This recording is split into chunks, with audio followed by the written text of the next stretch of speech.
আমার 12 বছরের একটা মেয়ে থাকে, আমার মেয়েটা স্কুলে যাইতে পারে না, ওদের অত্যাচারে আজকে 2 মাস ধরে ওরা এরকম করে। আমার মেয়েটা 2 মাস জগত স্কুল বন্ধ, এবং কি আজকে ভোরে আমি আসছি এখানে, আবার আমার এখন এখান থেকে আবার বাসায় যাওয়া লাগবে। আমার মেয়েটারে নিয়ে ওরা খারাপ ধারণা, দেহ ব্যবসা, এমনকি আমার বোনটারে নিয়ে অনেক বাজে বাজে কথা বলে। ঢাকার চেয়ে মহিলা যাওয়া অনেক ভালো, কারণ আমি কিভাবে যে থাকি আমি নিজেও জানি না। আমার একটা মেয়েটারে ছবিটা দেখলে আপনারা বলতে পারবেন, বাসার থেকে একটা পাও উনি বাইরে বাইরে না। বাসার থেকে বাইরে ধইরা নিয়া কোনে নিম কোনো কথা নাই। আমার বোনরে দিয়া বলে আমি ব্যবসা করি, ঠিক আছে, ওর হাজবেন্ড আছে। আমার উনি নাই দেখে আমার বোন আমার মেয়েটারে দিয়ে আমি মানে তার বাসায় একটু থানায় আসা লাগে। আমার 6 বছরের একটা বাচ্চা 5.5 বছর চলে, আমি আজকে 17 তারিখ থেকে আজ পর্যন্ত আমি তারে আমার কাছে রাখতে পারছি না। তারা হুমকি দেয়, এবং কি আমার বাচ্চা 2বার মনে করেন 2-3 ঘন্টা করে পাইছি না, পরে তারা ছাইরা দিয়ে আবার আমার বাসার সামনে এসে। আমি এই ভয়ে আমার বাচ্চাটাও এদিকে আমি রাখছি। আমি যে কি আতঙ্কের ভিতরে আছি, এবং টাইস মিস্ত্রি কাজ করতে যায় তারে হুমকি দেয়, যদি কাজ করো তারে 3 দিন ধরে খোঁজে ওরে। আমি আমার 3 তলা লুপে রাখছি যে ও যে কোনো মুহূর্তে ওরে না মারি। আমার জন্য আরেকজনে কেন মার খাইব, এটা তারে আর আপন 2জন তারা যে কি করতেছে। বাসার সামনে যদি আপনারা অভিযোগটা নিতেন তাহলে বুঝতে পারতেন যে ওদের অভিযোগ কি। খালি শুধু আমি মেয়ে মানুষ, আমার হাজবেন্ড আছে দেখে আমারে কিছু করতে পারে না। এরপর আমি রাতের সন্ধ্যা 7টা বাজে দরজা লাগাই তাদের ডরে।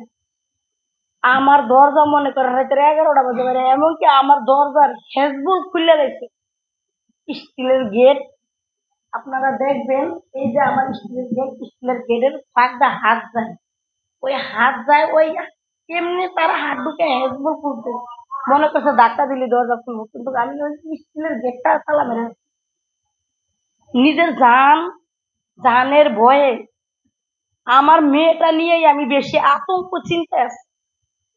তারা আমার মেয়ে নিয়ে আমার বোন নিয়ে অনেক বাজে বাজে কথা বলে। তারা এই জন্য আমি আপনাদের কাছে এটুকু আবেদন করি। টাকা দেওয়ার পরে এই তারা সময় বেঁধে দিছিল বিকাল 5টার মাঝে দিতে হবে বাকি টাকা। রাত্রে 11টার সময় আমি টাকা জোগাড় করতে পারি না দেওয়ার কারণে 11টার সময় তারা রাত্রে হামলা করতে পারছে, এবং ভিডিও ফুটেছে তাদের গালাগালি যা আছে সবকিছু আমার সিসি ক্যামেরা রেকর্ডিং আছে। মূল বেদল হইল এই মাদকের যে ছেলেরা আপন, এই ছেলেরা সাথে আরো 2-3টা ছেলে আসছিল।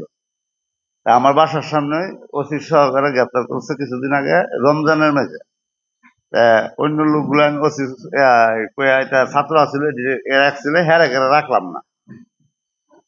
1 কেজি গাঁজা সহকারে কিভাবে ফিরে রাখবো। আর এই যে তারেকের কিছু মাদক ব্যবসার ভিডিও ফুটেজ আছে, এটা আমি পেপার কাটিং করাইছিলাম আমার বাসার সামনে। প্রতিদিন 10 হাত ব্যস্ত আমার বাসা থেকে প্রতিদিন ছাদের উপরে দিয়ে ফুলাভান নেওয়া 20-50 জন ফুলাভান নেওয়া মাদক খা, একবারে গাঁজা খা। এটা প্রতিবাদ করার কারণে কিন্তু অ্যাকচুয়ালি আমার উপরে এই জুলুম অত্যাচারটা শুরু করছে। এটা আমি নিউজ করছিলাম পত্রিকায়। হ্যাঁ, এটা আমি ভিডিও ফুটেজ করছি, ফেসবুকেও আমি এগুলো দেওয়ার কারণে আমার ঠিক মতন করছে।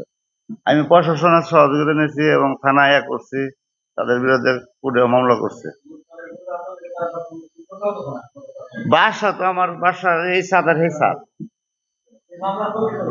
মামলার কপি এখানে আছে।